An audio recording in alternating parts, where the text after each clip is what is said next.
À l'Assemblée législative de transition, les parlementaires ont ratifié le traité portant création de la Confédération des États du Sahel.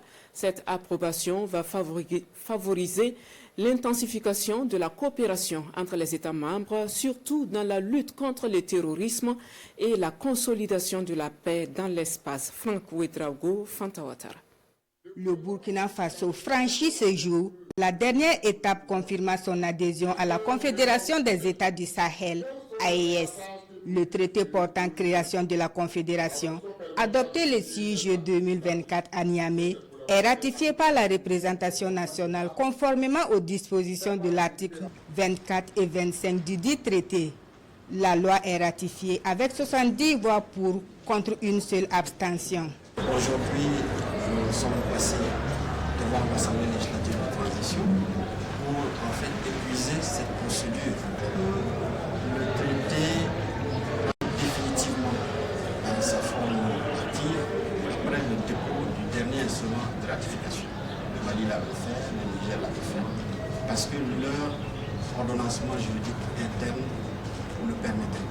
Pour le Burkina, il a fallu attendre un moment jusqu'à passer devant la unité. Et aujourd'hui, c'est chose faite. Donc, ça vient régulariser une situation qui est déjà en cours. La ratification du traité par les trois pays permet d'impulser une nouvelle dynamique de développement socio-économique au sein de l'espace et de raffermir davantage les relations. L'adoption de ce projet de loi est précédée par celle du statut de l'artiste, approuvé à l'unanimité par les parlementaires. Cette nouvelle loi est en étroite cohérence avec le droit international.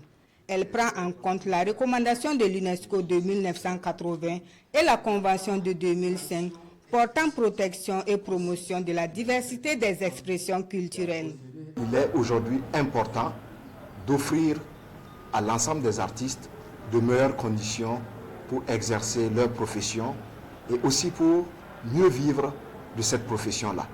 Parce que nous faisons face aujourd'hui à des réalités qui n'honorent ni l'État, ni le secteur de la culture, ni les artistes eux-mêmes, qui malheureusement, jusque-là, n'ont pas un système de sécurité sociale, ils n'ont pas de prise en charge en termes donc, de retraite, si bien que beaucoup d'entre eux peinent effectivement à joindre les deux bouts. Nous portons l'Afrique, nous portons le Burkina, et à travers nos arts, à travers nos œuvres.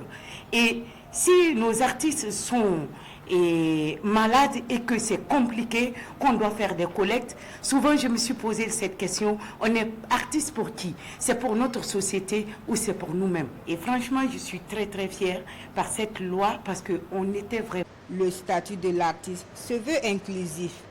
Les enfants artistes et les artistes en situation de handicap sont pris en compte. À cela s'ajoute l'élargissement du champ d'application de la loi qui intègre dorénavant les collaborateurs artistiques tout en précisant les modalités.